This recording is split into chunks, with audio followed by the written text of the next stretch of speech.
오늘 사도행전 두 번째 시간인데요. 날씨가 너무 예쁘고 좋죠.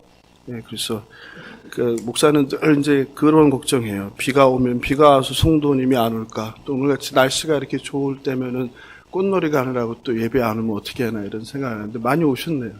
어제들 다 다녀오셨는데. 금요일 날 이제 사도행전을 시작했습니다. 그래서 이제 오늘 두 번째 시간으로 금요일 날 사도행전 1장 1절 3절 본문으로 사도행전의 개요를 살펴보았습니다.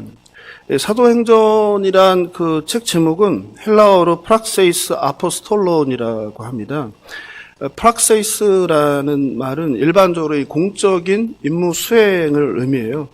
영어로는 이 practice라는 말이 있습니다. 그래서 practice 하면은 실행, 실습 이런 뜻이거든요.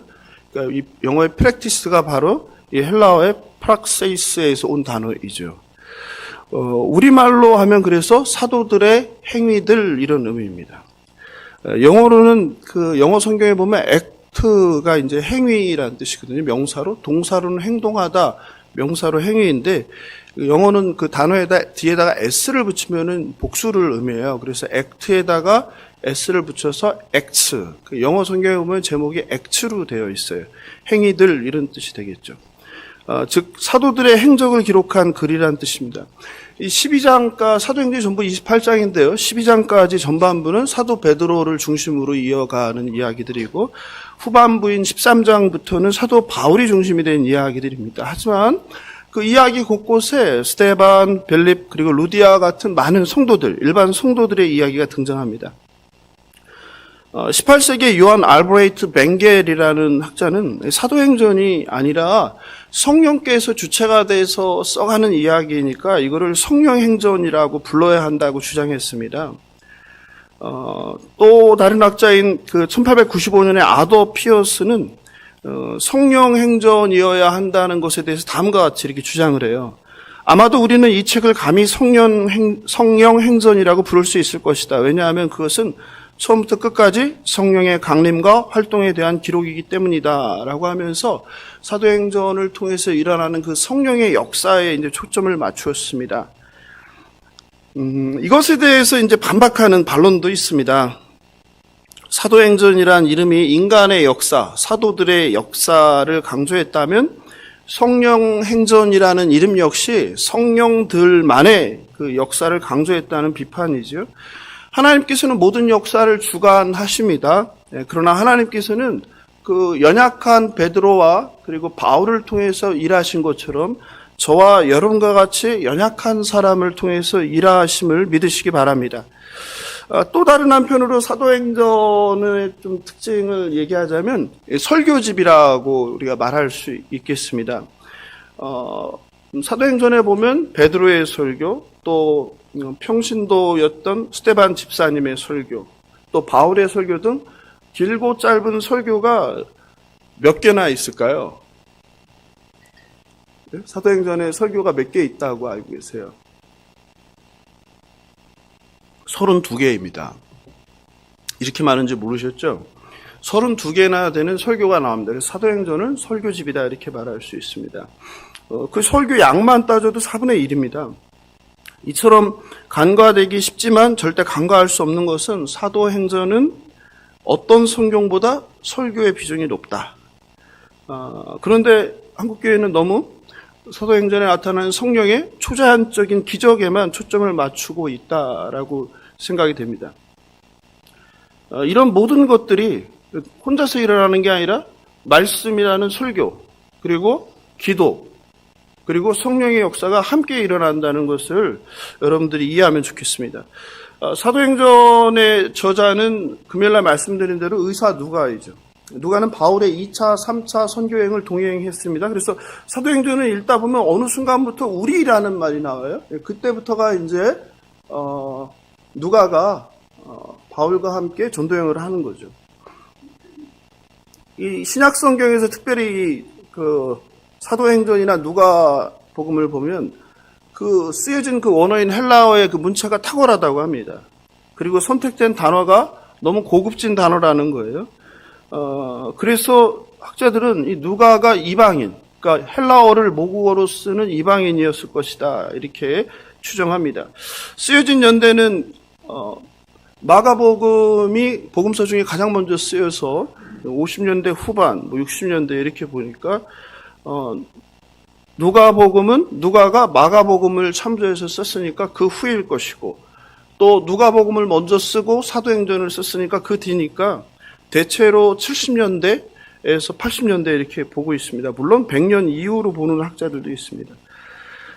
누가는 성경 저자 중에서 유일하게 이방인입니다. 사도행전의 독자는 오늘 우리가 사도행전 1장 볼까요? 1장 1절에 보면 데오빌로여 나오죠.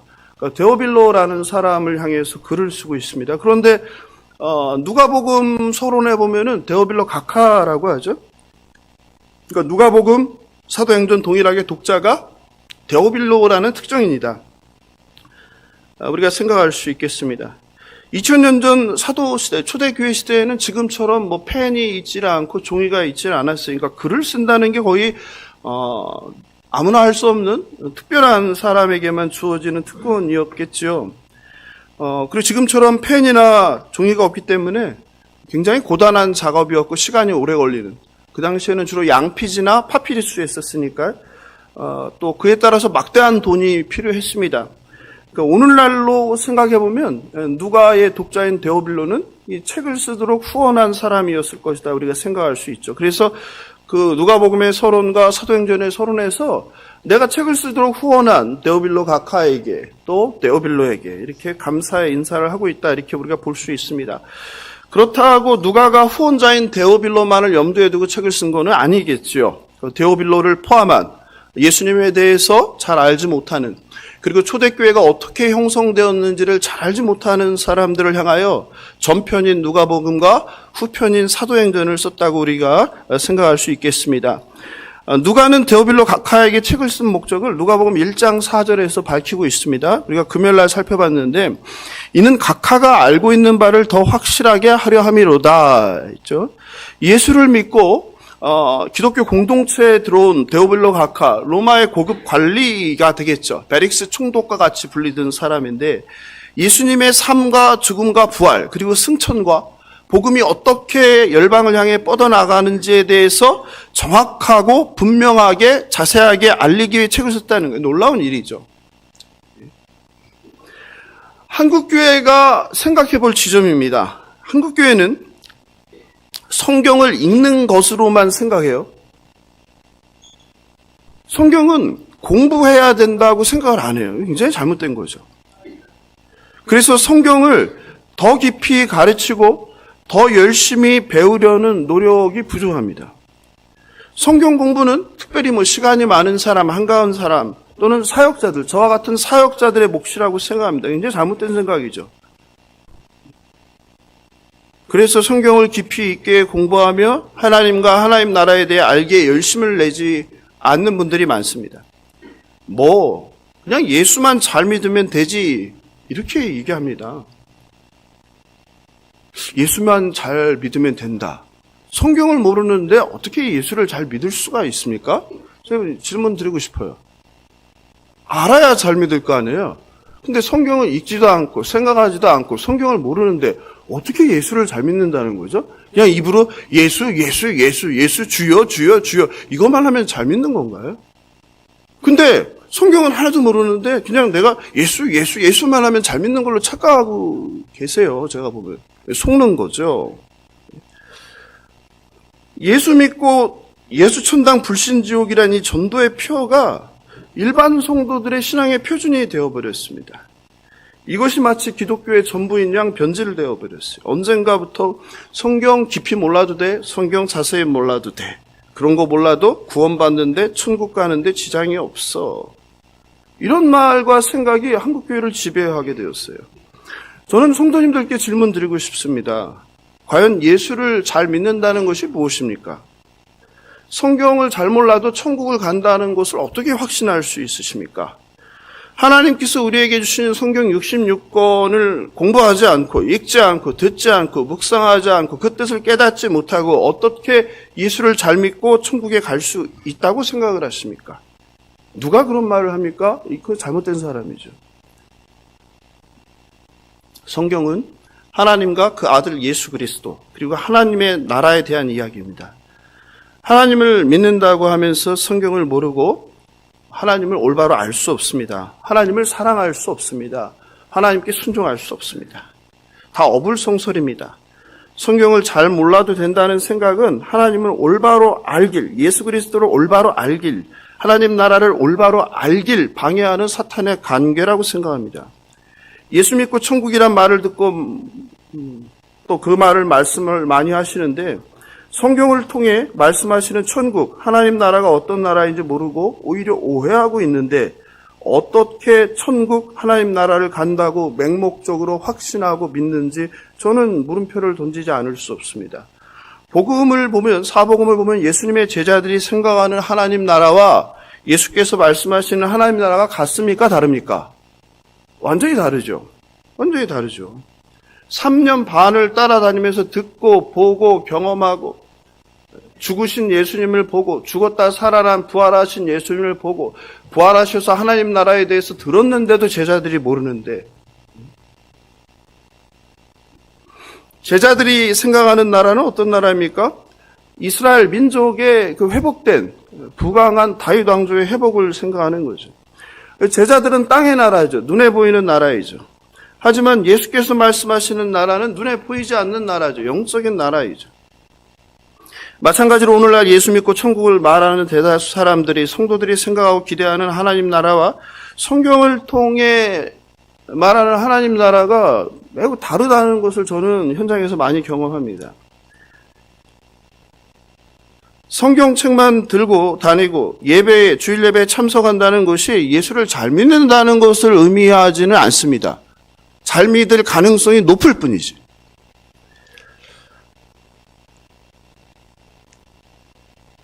예수께서 십자가에 죽으신 후 제자들은 하나님 나라를 이해했습니까? 이해하지 못했습니다.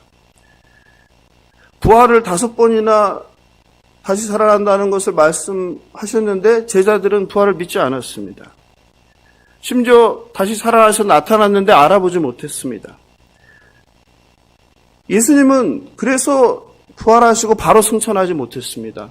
왜냐하면 해야 할 일이 있었습니다. 어떤 일입니까? 40일 동안 제자들을 찾아오는 거예요. 그러니까 부활은 세계적인 이벤트가 아니었어요. 무대 위의 공연이 아니었어요. 우리의 친밀한 관계 속에서 제자들의 일상에 찾아온 조용한 사건이었습니다. 왜? 내가 다시 산 게 맞지? 내가 살아났다? 너희들은 앞으로 증인이 될 거야.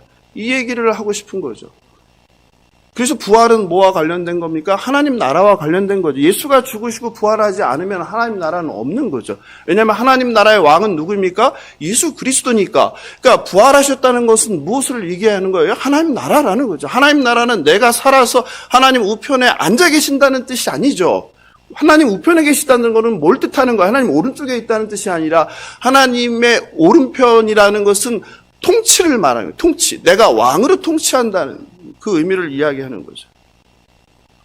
그래서 제자들을 모두 부활의 증인으로 삼으셨습니다. 그리고 오직 한 가지를 집중적으로 가르쳤습니다. 성경에서는 그걸 뭐라고 했죠? 우리가 금요일날 살펴봤는데 3절 같이 볼까요? 3절. 그가 고난받으신 후에 또한 그들에게 확실한 많은 증거로 친히 살아계심을 나타내사 40일 동안 그들에게 보이시며 하나님 나라의 일. 그러니까 부활하시고 40일 동안 남아 계신 이유는 뭐예요? 제자들에게 하나님 나라를 제대로 알리고 가야 된다는 거죠. 오직 한 가지만 가르치세요. 하나님 나라, 하나님 나라의 일. 그러니까 하나님 나라가 핵심이라는 거예요. 하나님 나라. 성경을 매일 읽지 않는 분이 있으면 매일 읽으시기 바랍니다. 성경을 읽기만 하시고 공부하지 않고 생각하지 않는 분이 있으면 읽고 생각하고 묵상하고 공부하시기 바랍니다. 사람이 밥을 먹어야 살 수 있습니다. 어떤 밥입니까? 우리가 밥을 먹어도 아무 밥이나 먹지 않잖아요. 어떤 밥을 먹어요? 몸에 나쁜 밥을 먹지 않잖아요. 가능하면 몸에 좋은 것을 골라서 먹잖아요. 왜요? 건강해야 되니까. 말씀도 마찬가지죠. 영의 양식인 말씀을 먹지 않고 성도가 어떻게 자라날 수 있겠습니까? 사람이 밥을 먹어야 성장하듯이 성도는 영의 양식인 말씀을, 건강한 말씀을, 올바른 말씀을 먹어야 예수 그리스도의 장성한 분량까지 자라남을 믿으시기 바랍니다. 누가가 쓴 누가복음과 사도행전을 누가행전이라고 부릅니다. 누가행전이 신약성경 전체에 얼마나 차지합니까? 신약성경이 전부 몇 권이라고 그랬어요? 27권 중에서 이 두 권이 양으로 하면 얼마가 된다고 제가 금요일날 말씀드렸습니까? 얼마죠? 28%가 넘습니다. 그러니까 대략 3분의 1이에요. 사람들은 사도 바울이 제일 편지를 많이 썼으니까 13개를 썼으니까 사도 바울이 제일 많은 성경을 썼을 거라고 생각하는데 많이 썼죠. 근데 그 양으로 따지면 누가가 쓴 누가복음과 사도행전이 신약 성경의 3분의 1이다. 그러므로 누가복음과 사도행전 두 권만 읽어도 신약 성경의 3분의 1을 읽은 것이다. 이렇게 되겠죠. 12사도도 아닌 의사 누가가, 유대인도 아닌 이방인 누가가, 이 중요한 누가복음과 사도행전이란 위대한 성경의 저자라는 게 놀랍지 않습니까? 누가복음 1장 3절에서는 이렇게 얘기합니다. 특별히 우리 중에 이루어진 사실에 대하여 그 모든 일을 근원부터 자세히 미루어 살펴서 누가복음을 썼다. 이렇게 얘기합니다. 그죠? 굉장히 많은 정보를 가지고 있습니다. 누가가 성경을 쓸 때 어떤 마음과 자세로 썼는지 짐작할 수 있죠. 많은 한국교회 성도들은 그 문자주의에 빠져갔고요. 마치 성경이 어느 날 갑자기 뚝 떨어진 걸로 생각해요. 그냥 막 기도 열심히 막 하고 있으니까 하나님이 나타나셔서 귀에다 대고 막 불러주시는 거예요. 그러면 성경 저자가 막 받아쓰기 한 걸로 생각을 하세요. 네?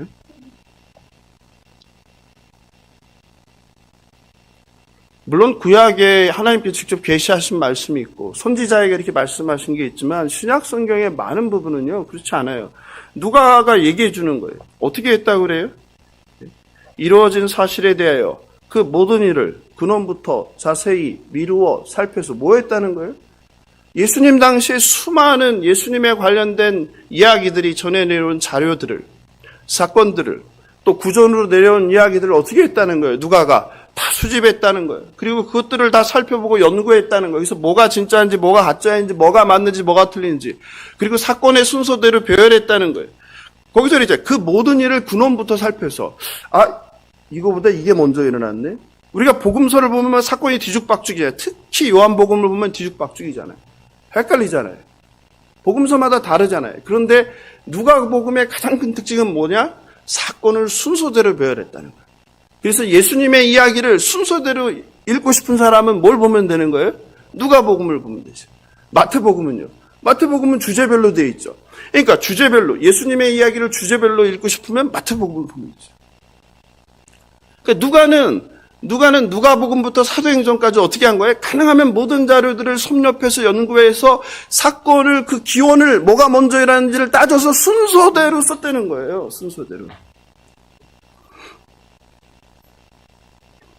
그래서 신약성경 27권 중에 유일하게 역사서가 한 권이 있어요. 그게 뭡니까? 사도행전이에요. 성경은 역사책은 아니라고 그랬죠. 역사적 내용을 담고 있죠. 그런데 신약성경 27권 중에서 사도행전을 역사서라고 우리가 분류하는 이유입니다. 그만큼 정확하다는 거죠. 이것을 의심한 사람이 있었습니다. 21세기 초에 이제 기독교의 회의적이었던, 그래서 이게 가짜다라는 걸 증명하려고 애쓰는 학자들이 있죠. 윌리엄 미첼 램지라는 사람인데요. 이 사람이에요. 잘생겼죠. 멋있죠. 영국 분들이 되게 멋있는 것 같아요. 그죠? 수염도 이렇게 되게 잘 어울리는 것 같아요. 스코틀랜드의 고고학자이며 신학자인데 이 사람은 이걸 의심했어요. 이거 가짜다. 그래서 고고학자니까 내가 이거를 한번 증명해 봐야 되겠다, 확인해 봐야 되겠다 해서 사도 바울이 그 선교 여행을 한 걸 쭉 따라간 거예요. 쭉 따라가면서 성경에 나오는 지명, 당시의 문화, 당시의 지역의 특징, 당시의 사람들, 당시의 지역의 통치자, 행정관의 이름들을 다 확인을 하게 됐어요. 그랬더니 어떻더라? 2000년 전의 이야기가 실제 그 지역 가서 확인해 보니까 똑같더라. 그래서 그리스도인이 되었어요.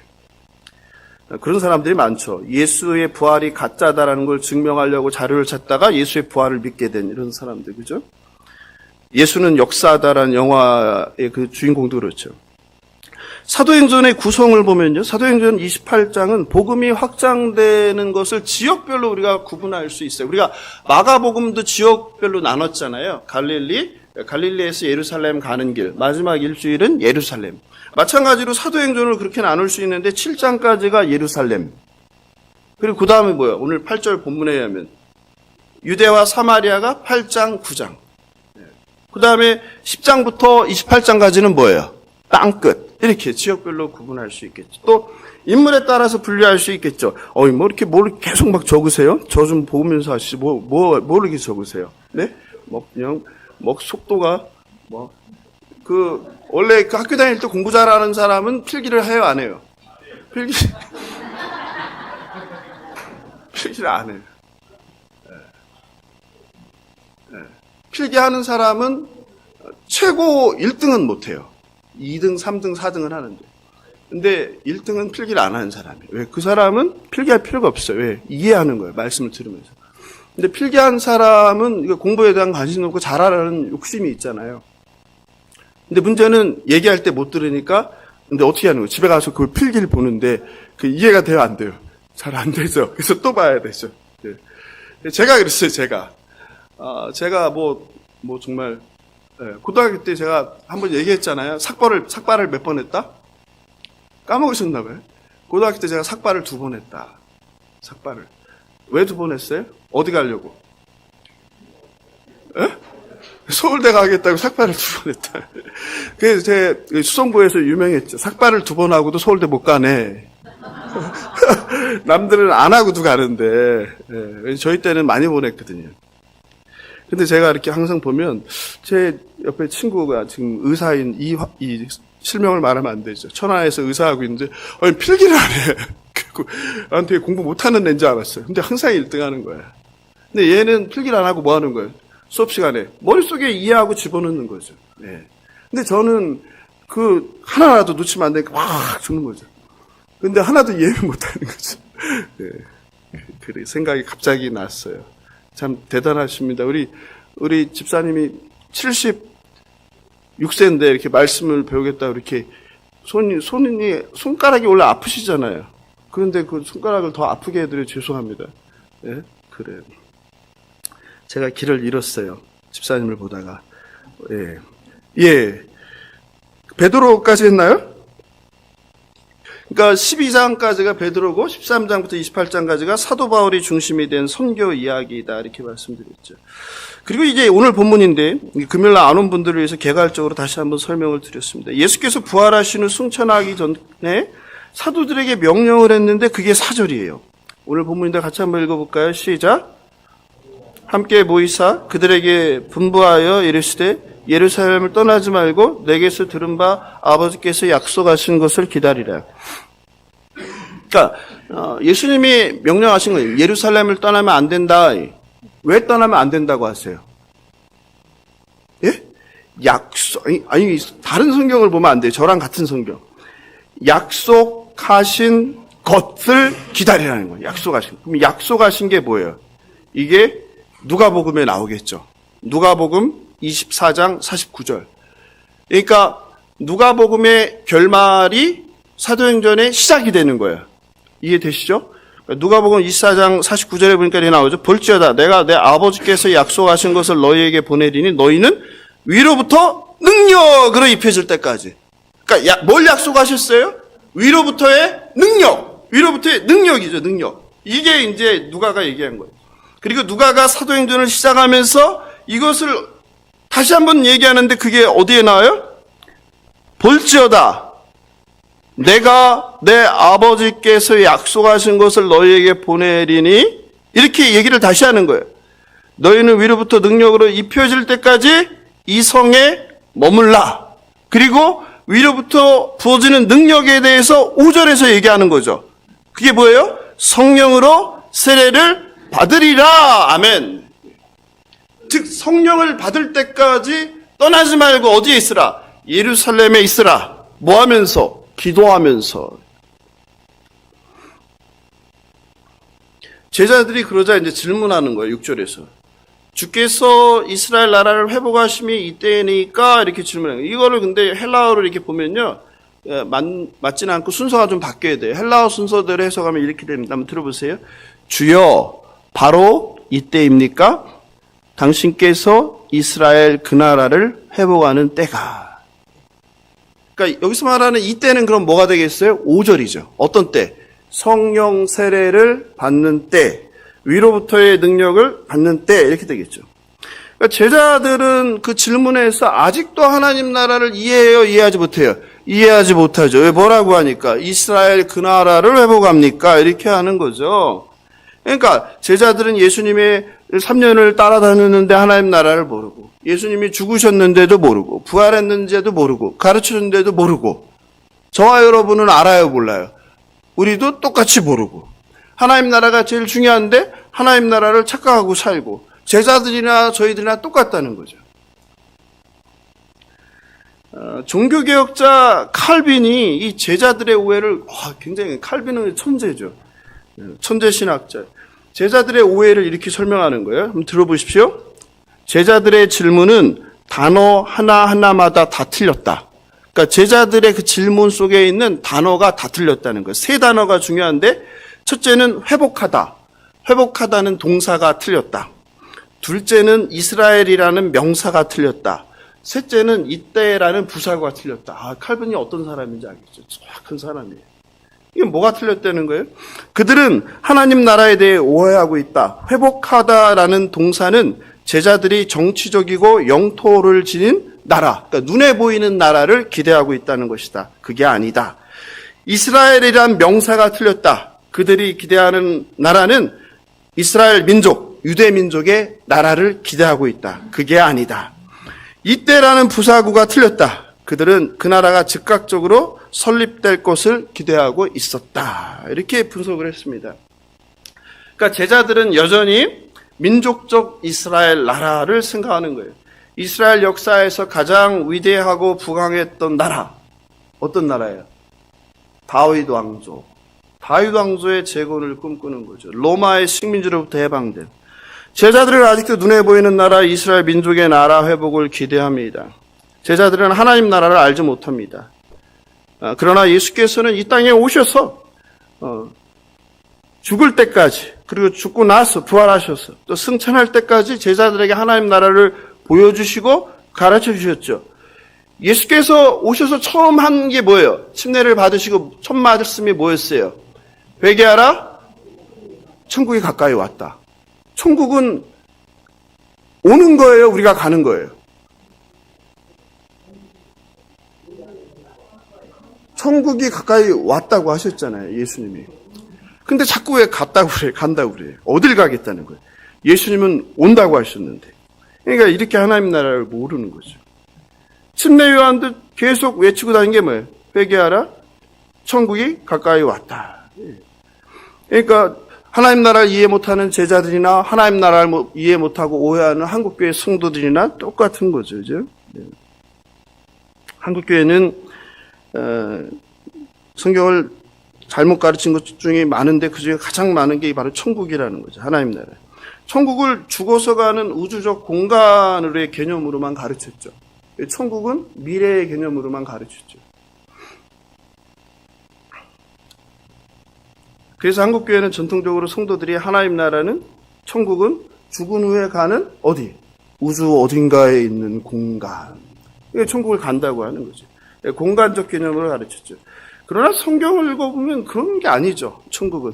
복음서, 예수님께서 말씀하시는 하나님 나라는 이 땅에 오는 거죠. 이미 온 나라죠. 시작된 나라이죠.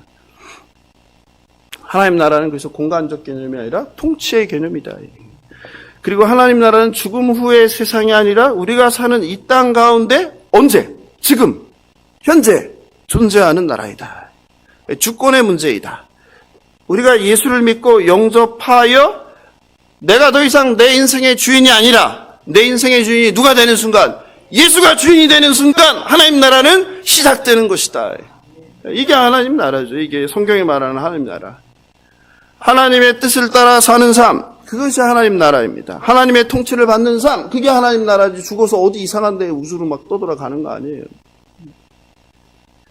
그리고 그게 하나님의 백성이 되는 거죠. 그러므로 이것은 반드시 교회를 다니는 것과 일치하지 않습니다. 교회를 다니고 예배에 빠지지 않아도 여전히 내가 삶의 주인이에요. 그리고 여전히 나의 꿈을 이루기 위해 살고 나의 욕망을 이루기 위해서 나의 목표를 이루기 위해 사는 것은 뭐예요? 하나님 나라의 백성이 아닐 가능성이 높죠. 어떤 나라를 사는 거예요? 내가 왕인 나라. 근데 뭐만 오는 거예요? 예배만 참여하는 거죠. 그리고 착각하는 거죠. 내가 하나님 나라의 백성이라고, 내가 예수를 잘 믿는다고. 착각일 수 있죠. 내가 선택의 기준에서 하나님의 말씀에 따라서 순종하고 결정해야 되는데 나의 선택의 기준이 항상 뭐예요? 나의 욕망, 나의 이기심, 돈, 물질, 성공. 이거라면 하나님 나라의 백성이 아니죠. 여전히 뭐가? 세속적 가치가 나를 지배하는 거죠. 그럼 나는 하나님 나라의 백성인지 알고 있는데 사실은 세상 나라의 백성으로 살아가는 거죠. 그리고 교회에 오니까, 침례 받았으니까, 세례 받았으니까 나는 구원받은 하나님의 백성이라고 착각하며 살아갈 수 있는 거죠. 이렇게 하나님 나라는 공간적 개념이 아닌 통치의 개념입니다. 하나님 나라는 2000년 전 이 땅에 오신 예수와 함께 시작된 나라입니다. 그러나 아직 완성되지 않은 나라예요. 그래서 사단이 계속 괴롭히는 거죠. 어떻게? 우리를 끌고 가려고, 넘어뜨리려고. 마침내 예수가 다시 오시는 날 하나님 나라는 완성되는 거죠. 그게 이미와 아직이라는 거죠. 그래서 교회는, 성도는 이미와 아직, 이미 시작된 하나님 나라와 완성될 하나님 나라의 사이를 사는 존재, 그것을 교회, 그리고 그것을 성도라고 부르는 거죠. 신학자 중에, 우리나라 신학자 중에서는 양용희 교수님이 특히 하나님 나라에 관심이 많아서 연구를 많이 하셨는데, 하나님 나라 어떻게 이해할 것인가라는 그의 책에 보면 이렇게 나와요. 신학교에서, 그러니까 여러분만 그런 게 아니라 신학생도 그렇다는 거예요. 전도사 뭐 이런 분들. 신학교에서 하나님 나라를 가르칠 때 직면하는 어려움은 하나님 나라, 천국을 공간적 장소. 그러니까 신학교, 신대원에 온 학생들도 똑같이, 여러분들과 똑같이 그렇게 안다는 거예요. 혹은 순수하게 미래적으로만 생각하는 거센 저항. 그래서 하나님 나라가 지금 제가 설교하듯이 이렇게 올바로 가르치면 어떻게 한다는 거예요? 저항한다는 거예요. 지금도 이게 느껴지잖아요. 저항하는 게. 지금 무슨 소리 하고 있는 거예요? 지금은 좀 덜하죠. 제가 처음 와서 하나님 나라 할 때는, 제가 그냥 쓰러질 뻔했어요. 엄청난 그냥. 느껴지죠. 영적인 다른 게 느껴지잖아요. 그죠? 저도 그 중에 한 명이에요. 저도 신대원 갔을 때 엄청 싸웠어요, 교수님. 이게 도대체 무슨 말이에요? 아니, 천국은 죽어가는 거 아니에요? 그렇게 배웠는데, 그렇게 알았는데. 교수가 아니라, 뭔 소리 하나, 이상한 교수 아닌가. 근데 이 교수님도 그런 거죠, 지금. 신대원에서도, 신학교에서도 이걸 가르치는데 너무 힘들다는 거예요. 왜냐면 이게 너무 굳어져 있으니까, 한교에. 세계적인 교수인 버룩함 교수는 이렇게 얘기합니다. 하나님 나라, 천국은 묵시 문학자들이 생각하듯이, 화면, 하늘 저편에 신비한 미래에 있죠. 이게 핵심이에요. 여러분이 생각하는 하나님 나라 그거잖아요. 내가 죽어서 가는 하늘 저편에 신비한 나라. 근데 거기에 있지 않다. 어디에 있다? 아무도 대수롭지 않게 여기는 지극히 일상적인 현재에 숨겨져 있다. 하나님 나라는 어디에 있는 거예요? 우리가 죽은 후에 어디 우주 공간에 있는 게 아니라 지금 우리의 일상. 그래서 예수께서도 부활하셔서 어디를 찾아왔어요? 신비한 모습으로 무대에서 공연을 펼치듯이 전 세계의 스파트라이트가 사람들의 환호를 받으면서 부활하신 게 아니라 누구에게? 친밀한 관계를 갖고 있는 제자들에게 그들의 일상에 길을 걸어가는 중에 또 밥을 먹을 때 또 언제? 일하는 장소에 누가? 예수님께서 부활하신 예수님 찾아왔다는 거예요. 그러니까 지금 교수님도 얘기하잖아요. 뭐라고? 하나님 나라가 어떤 나라다? 일상에. 신비한 게 아니라 우리의 일상에 존재하는 나라다. 이렇게 얘기하는 거예요. 근데 이거는 예수님도 말씀하셨죠. 한번 찾아볼까요? 누가복음 17장 20절 21절입니다. 누가복음 17장 20절 21절 읽어보겠습니다. 시작. 바리새인들이 하나님의 나라가 어느 때에 임하니까 묻거늘 예수께서 대답하여 이르시되 하나님의 나라는 볼 수 있게 임하는 것이 아니요 또 여기에 있다 저기에 있다고 못하리니 하나님의 나라는 너희 안에 있느니라. 하나님의 나라는 저 우주 이쪽 저쪽에 앉으라는 거예요. 하나님 나라는 어디 있다? 아니, 이 속에 있는 게 아니라 너희 안에. 지금 여러분들이 있잖아요. 여러분 안에 있습니다. 제가 얘기하잖아요. 그럼 여러분 마음속에 있다는 게 아니라 어디에 있다? 이 안에. 너희들 무리 안에 하나님 나라가 임했다 이 말이에요. 왜? 예수님의 통치를 받는 제자들이니까. 그러니까 하나님 나라는 어떤 건지 알겠죠. 하나님의 통치를 받는 게 하나님이다. 예수사랑교회가 하나님의 온전한 통치를 받으면 뭐가 되는 거예요? 여기가 천국이죠. 여기가 천국이니까 뭐가 열리는 거예요? 하나님 나라를 맛봤으니까 뭐가 열려요? 뭐 마음을 열려고요? 그거 필요 없는데. 그렇죠. 지갑이 열리는 거죠. 하나님 나라가 임하면 지갑이 저절로 열리는 거예요. 그래서 누구를? 병든 사람을 도와주는 거예요. 고난당한 자를 도와주는 거. 아유, 치료비 없겠구나. 예? 아유, 밥은 먹고 사나. 이게 하나님 나라죠. 이게 하나님 나라. 그래서 하나님은 교회를 뭐로 준 거예요? 그런 하나님 나라를. 세상에서 만들기 힘드니까 세상에서 부름받은 하나님의 백성들을 통하여 뭐를? 천국을 여기서 이루어내는 거예요. 그래서 세상은 이 교회를 보면서 저게 이상한 데다. 어떻게 저럴 수 있지? 야, 이 세상하고는 너무 다른데. 예? 저 사람들은 너무 행복해 보여? 저 사람들은 너무 기뻐 보여? 야, 저 사람은 고난으로 죽을 것 같은데 어떻게 늘 감사하대? 내가 볼 때는 제일 불쌍한 사람인데? 이해할 수 없는 이런 모습을 보면서 어떻게 하는 거야? 이 하나님 나라에 오고 싶은 거예요. 이게 교회인 거예요, 이게. 예? 사랑하는 성도 여러분, 하나님 나라는 무엇입니까? 하나님 나라는 눈으로 보는 나라가 아니에요. 부활하신 예수님을 뭐로요? 눈으로 볼 때 실패했죠. 눈이 열려야 볼 수 있는 거예요. 하나님 나라는 민족적 나라가 아니에요. 국가적. 제가 계속 말씀드리지만 기독교는 민족주의가 아닙니다. 예. 기독교는 애국주의가 아니에요. 애국은 교회 안 다니는 사람도 잘하는 거예요. 애국은 국민이면 그냥 당연히 해야 되는 거예요. 근데 기독교가 애국주의, 민족주의가 아니란 말이에요. 계속 얘기하잖아요. 하나님 나라가 유대인의 나라를 만드는 게 아니라니까요. 그거는 강도들이 했던 거예요. 예수님을 십자가에 못 박은 강도들이 했던 거예요. 강도들이. 예. 하나님 나라 천국은 어디에 있습니까? 내가 예수를 믿고 하나님의 뜻을 묻고 하나님 말씀에 순종해서 선택하고 그 길을 가면 그것이 하나님 나라임을 믿으시기 바랍니다. 그것이 하나님 나라를 사는 거예요. 그러니까 제발 힘들어 죽겠는데 빨리 죽어서 천국 가야지 이런 생각 하지 마시고 이미 임한 하나님 나라를 어떻게 해야 돼요? 늘 감사하고 기뻐하며 누리면서 당당하게 이 땅에서 잘 사셔야죠. 그게 하나님 나라입니다. 그래서 예수님은 부활하시고 바로 못 간 거예요. 왜? 제자들이 아직도 이해를 못하니까 그거를 남아서 40일 동안 가르친 거예요. 하나님 나라가 이런 나라다. 즉 뭐예요? 부활하신 다시 살아나신 내가 하나님 나라다. 예수가 하나님 나라인 거예요. 예수님은 아직도 이해하지 못하는 제자들에게 책망하지 않고 이렇게 얘기해요. 때와 시기는 아버지께서 자기의 권한에 주셨으니 너희는 알 바 아니다. 이것은 처음 언급한 게 아니죠. 마가복음 13장 그 종말론에서도 얘기했죠. 그러나 그날과 그때는 아무도 모르나니 하늘에 있는 천사들도 아들도 모르고 아버지만 아느시니라. 이렇게 미리 얘기했죠. 그리고 덧붙여서 사도행전 이제 가장 중요한 오늘의 이제 주제, 사도행전 전체의 주제인 8절입니다. 사도행전 1장 8절은 교회의 사명이고 성도의 사명이고 핵심 성경에서 한 구절을 꼽으면 바로 이겁니다. 같이 읽어보겠습니다. 시작.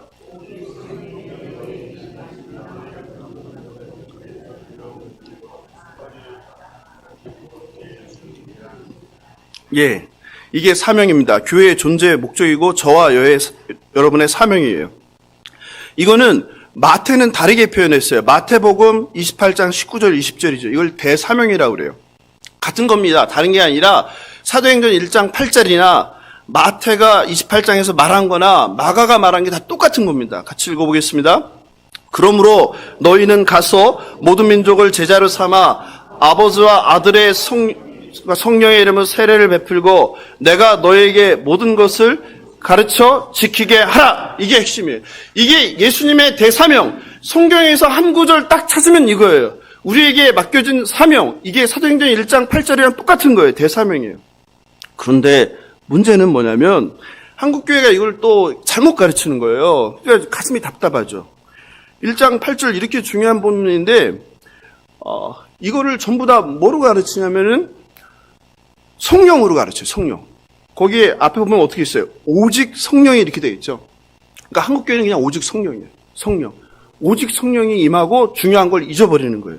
왜 이거를 번역을 이렇게 했는지 모르겠어요. 이게 접속사 알라인데요. 알라라고 해요. 알라 신이 아니라 이게 헬라어로 알라라는 접속사인데 이 뜻은 그러나예요. 근데 그러나를 오직이라고 번역을 했어요. 이해할 수 없어요. 개역개정만 공동번역으로 보겠습니다. 공동번역은 어떻게 했습니까? 시작. 그러나 성령이 너희에게 오시면. 새 번역으로 보겠습니다. 시작. 그러나 성령이 너희에게 내리시면. 현대인의 성경으로 보겠습니다. 시작. 그러나 성령님이 너희에게 오시면. NIV로 보겠습니다. 영어 성경. 그냥 첫 번째만 읽을게요. 모르시는 분도 계시니까 but. 킹 제임스 버전 but. NASB but. 모든 영어 성경이 다 뭐로 번역했어요? but. 그러나. 근데 개역개정만 오직이라고 했어요. 그러면 이런 생각을 할 수 있죠. 아니 뭐 그 접속사 하나 번역을 잘못한 게 뭐가 이렇게 중요하냐 생각하시는데 그렇지 않아요. 완전히 의미가 달라집니다. 그럼 오직으로 번역할 때랑 그러나로 할 때가 어떻게 달라집니까? 강조하는 대상이 달라져요. 오직 이런 걸 초점부사라고 하는데 오직은 뒤에 걸 강조하는 거예요. 바로 뒤에 걸. 뭐 오직 성령이 임하면 이게 핵심이에요. 그래서 한국교회는 뭐에 맨날 성령 불 성령 뭐 은사주의로 빠지는 거예요. 은사주의로. 신비주의로 빠지는 거예요. 성령의 역사. 예? 그것만 달라는 거예요. 그것만. 뭐 하려고? 나를 높이려고. 나를 과시하려고. 근데 그게 아니에요. 신사도가 다 그런 거 아니에요? 맨날 성령 타령만 하는 거예요. 주님의 말씀은 그게 아닌 거예요. 그러나 성령이 임하면 어떻게? 뭐가 핵심인 거예요? 땅끝까지 이르러 내 증인이 되어라. 이게 핵심이 되는 거예요.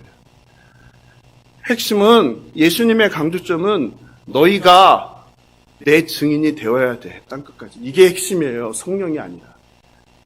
한국교회가 근데 이거를 이게 다를 거라고 생각을 못 하시나 봐요.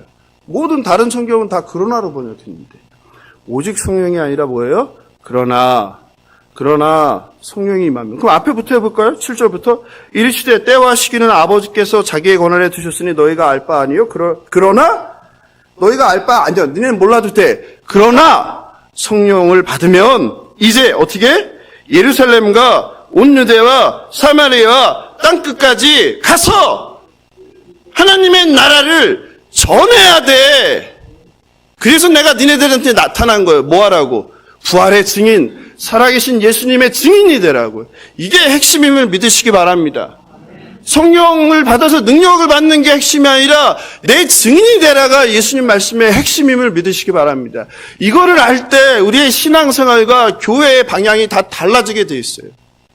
이게 그렇지 않으면 늘 성령만 구해요. 뭐 하려고요? 그 능력 받아서 뭐 하갈래요? 병 고쳐서 자랑하려고 그러죠. 귀신 쫓아서 자랑하려고 그러죠. 예언해서 자랑하려고 그러죠. 그러니까 병 고치고 돈 받고 귀신 쫓고 돈 받고 예언해주고 돈 받고 그러는 거 아니에요. 그리고 나를 신처럼 떠받기를 바라는 거 아닙니까? 예? 핵심은 그게 아니에요. 성령의 너희들은 감당할 수 없으니까 성령의 능력으로 뭐 하라는 거예요? 땅끝까지 복음의 증인이 되어 전도하라는 거예요. 전도. 복음을 전하라는 거예요. 이게 핵심입니다. 한국교회 그 대표를 그 여의도 그 오순절 개통이나 신사도 많죠. 열광하면서 막 그냥 신비주의 막 24시간 예배하고 찬양하고 기도하고 다 그게 이거 땅끝까지 복음 전하려고 그거 하는 거예요? 아니잖아요. 능력 받으려고. 사람을 높이려고. 성도들이 성령 충만이나 성령의 권능을 간구하는 기도의 목적을 보면 저는 너무나 잘 알아요. 예. 이 중에서 성령을 달라고 간구하고 기도하는데 제가 저 땅끝 아프리카까지 갔어요. 저 동남아시아의 밀림숲까지 가서 복음을 전하겠으니까 성령을 달라고 구하는 분 계세요? 아니죠.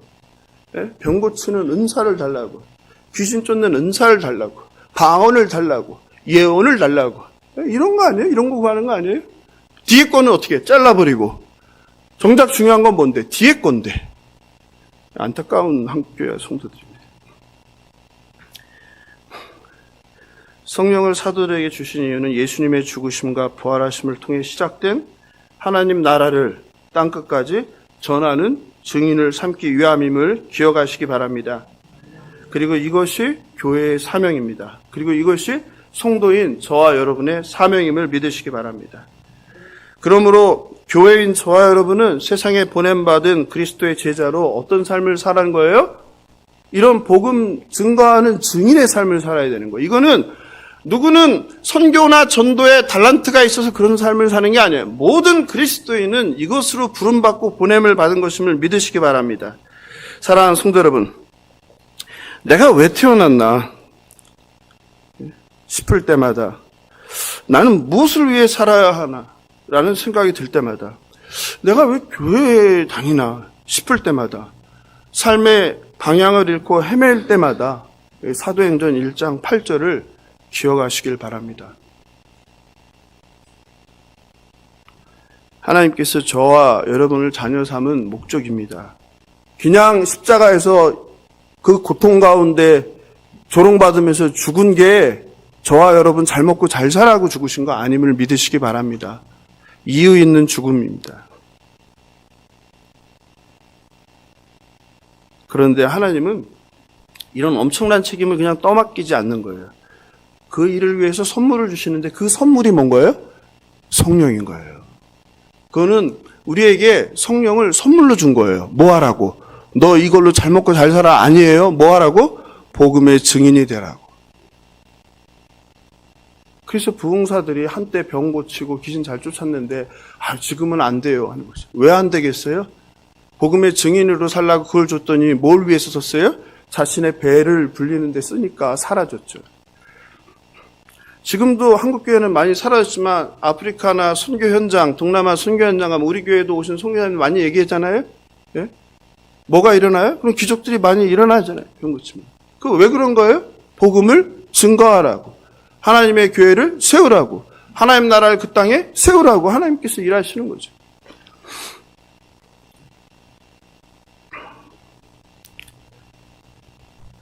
깨닫지 못한 제자들이 열방을 향한 복음의 증인으로 변화된 것은 제자들이 언제 변했습니까? 십자가의 죽음을 보고 바뀌었습니까? 아니요. 부활하신 예수님을 보고 바뀌었습니까? 아니요. 언제 제자들이 바뀌었습니까? 성령이 임했을 때 바뀐 거예요. 그때 이제 자기 나라를 접고 뭐 한 거예요? 하나님 나라를 전하러 열방에 흩어졌다가 11명이 다 순교당한 거예요. 요한을 빼고 다 순교당한 거예요. 베드로는 어떻게 해요? 나 주님과 같이 죽을 수 없다고 십자가에 거꾸로 매달려 순교한 거예요. 무엇이 가능하게 했다? 성령이. 그래서 성령을 받아야 됩니다. 사랑하는 성도 여러분, 여러분은 예수님의 마지막 명령대로 땅끝까지 복음을 전할 열정이 있으십니까? 어휴, 잘못 보고 했네. 여길 보고 했어야 되는데. 할렐루야. 할렐루야. 야, 76세 어르신이 말씀만 열심히 듣는 게 아니라 복음 증거에 대한 열정을 가지고 계십니다. 참 존경합니다.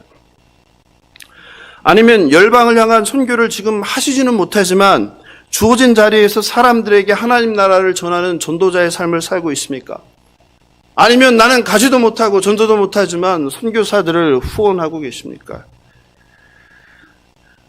오랜만에 저도 어제 설교를 준비하면서 선교사 파송에 있어 미국 다음으로 전 세계 2위를 자랑하던 한국교회 선교가 어떻게 이렇게 꼬꾸라졌나 한번 자료를 찾아봤습니다.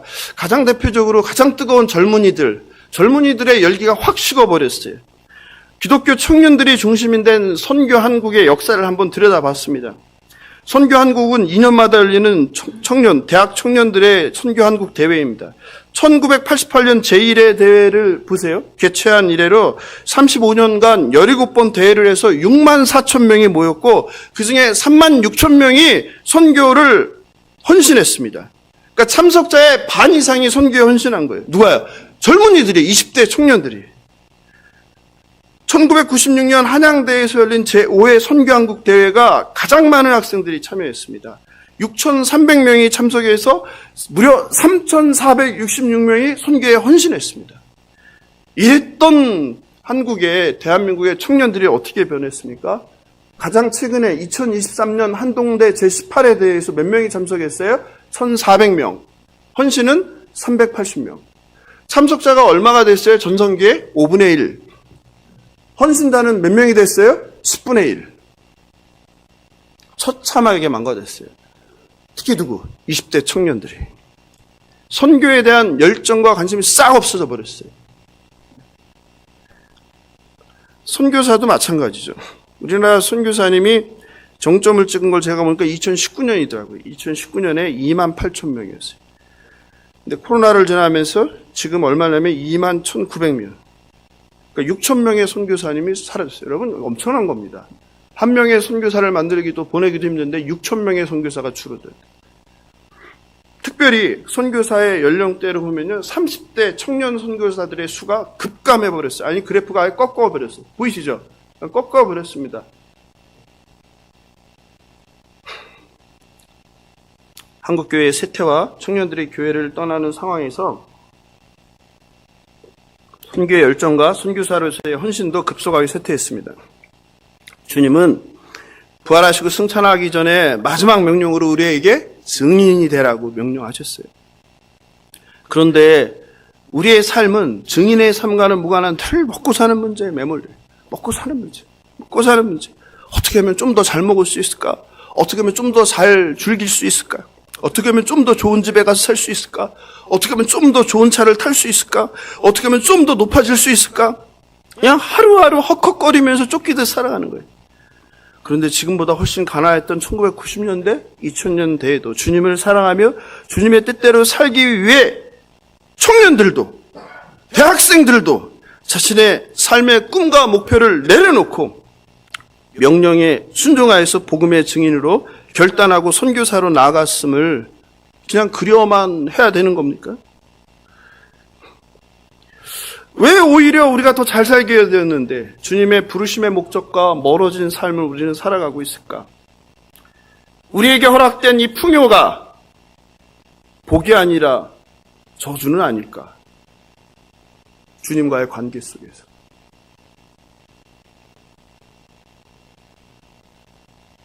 (2000년) 전 예루살렘에서 예수님의 증인이 되라는 명령에 순종한 사도들이 부활하신 예수님을 붙잡고 출발을 했습니다. 그리고 수많은 세월과 수많은 나라와 수많은 시대를 바다를 건너고 산을 넘고 대륙을 건너서 이 조선 땅에 도착을 했는데 얼마가 걸렸습니까? 개신교, 천주교 말고 1800년이 걸렸어요. 여러분 상상해 보십시오. 예루살렘에서 시작한 예수 그리스도의 복음이 조선 땅 보령의 조그만 섬에 도착하는데 1800년이 걸렸습니다. 그게 간단한 문제가 아닌 거예요. 하나님이 얼마나 기다리시는 분인지 알겠죠. 순조 32년 1832년에 독일 출신 기츠라프 목사가 개신교 최초의 선교사로 서해안 보령 앞바다에 있는 고대도에 상륙했습니다. 고대도. 기츠라프는 이곳에 거의 한 달을 머물면서 말씀을 가르쳤어요. 하나님 나라를 전했습니다. 주기도문을 우리말로 번역했고 감자 심는 법을 가르쳤습니다. 포도주 만드는 법을 가르쳐줬습니다. 그 다음 거 있을 텐데. 보령시 고대도. 어르신들이 좀 건강하면은 5월달 야유회를 일로 가도 좋을 텐데 어르신들이 배 타고 멀리 가기 힘드셔서 고대도. 그 보령시에서는 여기를 이제 테마 공원으로 만들어서 하나님의 섬, 하나님이 사랑하는 섬으로 해서 축제를 해마다 열리고 있어요. 서울 양화진 선교사 묘원에는 구한말과 일제강점기 우리 민족을 위해 일생을 바친 외국인 선교사와 그 가족 145명의 묘지가 있습니다. 지난해 겨울에 주일학교 겨울 캠프를 이곳으로 선생님들과 아이들과 같이 갔죠. 사진 있죠? 아이들과. 그곳에 묻힌 선교사님들 중에 25살의 젊은 나이로 이 땅에서 도착하고 8개월 만에 생을 마감한 여선교사 루비 캔드릭을 소개합니다. 그녀는 조선 사람보다 조선을 더 사랑한 선교사입니다. 루비 캔드릭은 1905년 캔자스 여자 성경 전문학교를 졸업하고 1907년 조선 땅을 밟았습니다. 그러나 선교를 위해 한국어를 배우다가 저를 보여주세요. 급성 맹장염이 걸려서 수술을 받았는데 깨어나지 못하고 부름을 받았습니다. 그녀가 이제 죽기 전에 기도를 하는데 이런 기도를 해요. 텍사스에서 청년이 10명, 20명, 50명 조선으로 오게 해주세요. 이런 기도를 했어요. 그 마지막 편지가 됐는데 유언 같은 부모님한테 보낸 편지를 제가 읽어드리겠습니다. 유언 한번 다시 들어보시기 바랍니다. 조선 땅에 오기 전 집들에 심었던 꽃이 활짝 폈다는 소식을 들었을 때 하루 종일 집 생각만 했습니다. 이곳 조선은 참 아름다운 곳입니다. 선한 마음과 복음에 대한 열정으로 보아 아마 몇십 년이 지나면 이곳은 주님의 사랑이 넘치는 곳이 될 것 같습니다. 그러나 한편에서는 탄압이 점점 심해지고 있어요. 그저께는 주님을 영접한 지 일주일도 안 된 서너 명이 끌려가 순교했습니다. 토마스 선교사와 제임스 선교사도 순교했습니다. 본부에서는 철수하라고 했지만 대부분의 선교사는 그들이 전도한 조선인과 숨어서 예배를 드리고 있습니다. 오늘 밤은 유난히 고향으로 돌아가고 싶습니다. 외국인을 죽이고 기독교를 증오한다는 소문 때문에 부두에서 저를 끝까지 말리셨던 어머니의 얼굴이 자꾸 제 눈에 어른거립니다. 아버지, 어머니, 어쩌면 이 편지가 마지막일 수도 있습니다. 제가 이곳에 오기 전 뒷뜰에 심었던 한 알의 씨앗으로 이제 내년이면 온 동네가 꽃으로 가득하겠죠? 그리고 또 다른 씨앗을 만들겠죠? 저는 이곳 조선의 작은 씨앗이 되기로 결심했습니다. 제가 씨앗이 돼 이 땅에 묻히게 됐을 때 조선 땅에는 많은 꽃이 피고 그들도 여러 나라에서 씨앗이 될 것입니다. 저는 이 땅에 저의 심장을 묻겠습니다. 이것은 조선에 대한 제 열정이 아니라 하나님께서 가지는 조선에 대한 열정이라는 것을 알게 됐습니다. 아버지, 어머니 사랑합니다. 이게 25살 루비 캔드릭이 부모님께 보낸 죽기 전에 보낸 마지막 유언입니다.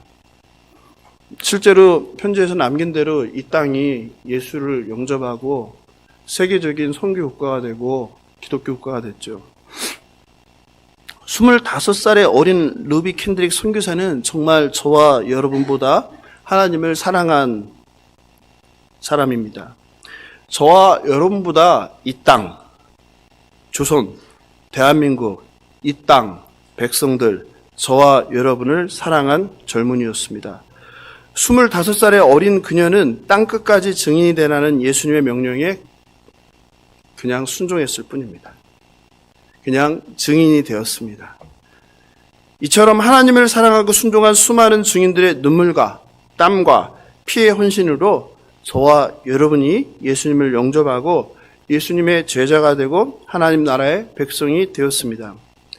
하나님 나라의 자녀의 백성의 부르심은 나의 꿈을 펼치며 혼자서 잘 먹고 잘 살라는 부르심도 선택도 보내심도 아님을 기억하시기 바랍니다. 저와 여러분을 루비 캔드릭을 이 땅에 보낸 하나님께서 저와 여러분도 마찬가지로 예루살렘과 온 유대와 사마리아와 땅끝까지 복음을 증거하는 증인의 삶을 살아가길 원하십니다. 양화진 루비 캔드릭 선교사님의 묘비에는 이렇게 써 있습니다. 한번 볼까요? If I had 1,000 lives, 만약 내가 1000개의 생명이 있다면, to give, 줄. Korea should have 뭐예요? them이에요? them all? 그 모두를 1000개의 생명을 다 조선에 바치겠다. 그리고 저는 이 땅에 저의 심장을 묻겠습니다. 이 어린 25살짜리 대학생, 대학을 갓 졸업한 루비 캔드릭의 그 사랑의 피, 목숨의 피, 그 피로 저와 여러분이 예수를 믿고 이렇게 자유로운 신앙생활을 하게 되었음을 믿으시기 바랍니다. 말씀을 마무리합니다. 예수께서 죽으시고 부활하신 후 40일 후 승천하시기 전 제자들에게 마지막 사명을 남기고 하신 거예요. 그 마지막 사명은 내가 너희들이 내 사명을 감당하도록 성령을 줄 테니까 성령을 받으면 땅끝까지 증인이 되라. 무슨 증인이 되라는 거예요? 부활하신 예수, 하나님 나라의 증인이 되라. 하나님 나라를 전하라. 하나님의 나라를, 주님이 우리를 위해서 죽으시고 다시 살아서 승천하사 하나님 우편에서 통치하신다. 이 땅에 이미 하나님 나라가 임했다.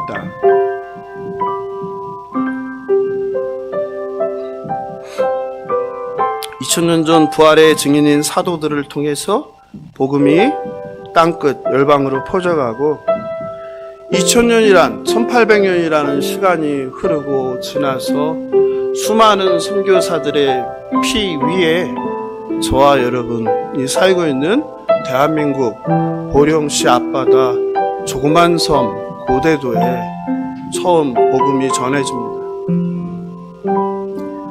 비틀라프 선교사는 어떻게 됐을까요?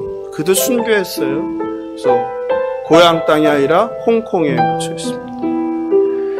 이렇게 새로운 시대, 새로운 공동체, 새로운 백성,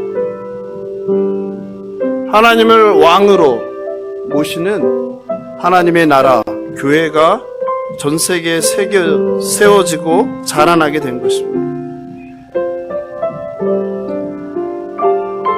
복음의 증인으로 살기를 결단하고 순종한 수많은 선교사들의 생명으로 미개한 나라마다 병원이 세워지고 학교가 세워지고 교회가 세워지게 된 것입니다.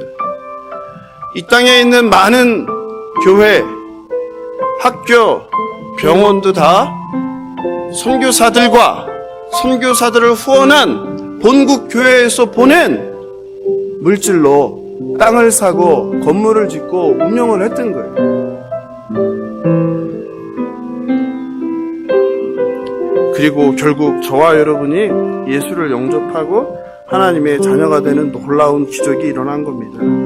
이게 2000년에 시작한 그 씨앗이 저와 여러분을 통해서 지금 열매 맺고 있는 거예요. 주님은 동일하게 오늘 이 시간 이 자리에 예배의 자리에 나온 저와 여러분에게 명령하십니다.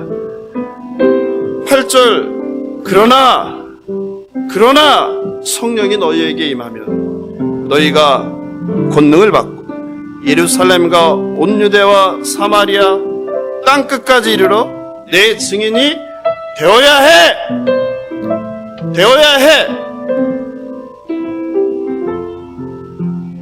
사랑하는 성도 여러분, 이제까지 무엇을 위해 살아오셨습니까?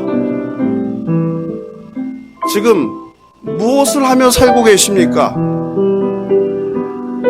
앞으로 무엇을 위해서 살 생각이십니까?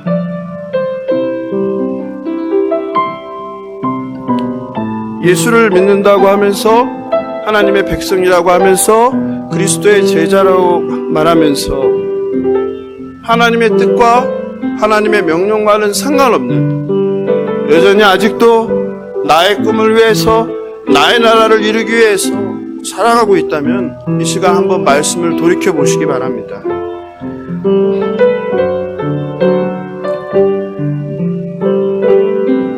이제 예루살렘에서 시작된 사도행전의 이야기가 땅끝까지 저와 여러분을 인도할 겁니다. 앞으로 사도행전에 베드로를 따라서 바울을 따라서 누가의 안내를 받아서 가는 그 여행길에서 살아계신 예수님, 부활하신 예수님, 하나님의 통치, 하나님의 은혜를 경험하는 저와 여러분 되길 주님의 이름으로 축원합니다. 다 함께 일어나셔서 주님 다시 오실 때까지 부르시겠습니다.